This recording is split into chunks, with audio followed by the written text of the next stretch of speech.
Are you looking for something fun that you can do with your leftover Halloween candy?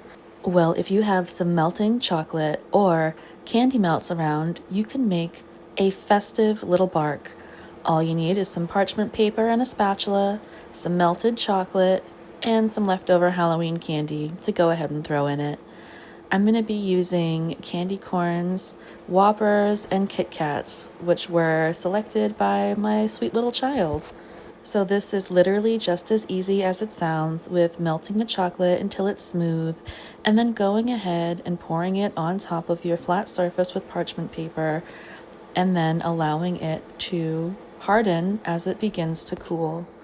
This is definitely good to the last drop, and you're going to want to make sure that you get as much as possible either out of the bowl and onto your parchment paper or into your belly. It does take a few moments of back and forth of spreading the chocolate slowly but smoothly to get your good base for your candy bark. If you put this in a regular cookie tray, you can be a little bit more, aggressive with it and just smack it around a few times on the counter until it settles, but I like this method personally. Definitely make sure to go ahead and tap the extra chocolate off of your spatula by hitting it against your fingers, or not the spatula part, obviously, but the handle of the spatula, or you can just shake it like this. And then when you get to the decorating part of it, there doesn't really have to be any rhyme or reason to anything that you're doing. I just wanted to take advantage of this craft by using some of the leftover candy corns from our candy corn counting challenge and repurpose them into something else because, to be honest with you, I'm getting kind of tired of eating them as just plain candy corns. And Violet wanted to go ahead and add some Kit Kat bars and Whoppers, which I think were a really good choice.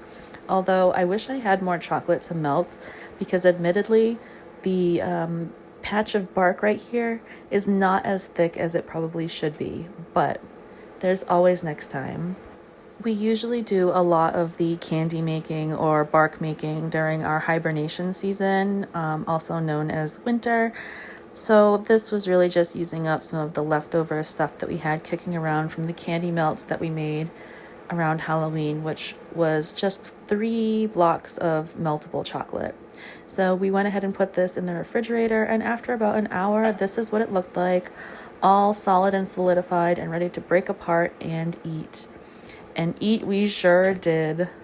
Let me know if you think that this is something that you would try with your leftover candy and what combinations you think would be absolutely delicious. I look forward to maybe trying some of your suggestions. Thanks for watching, and have a great rest of your day.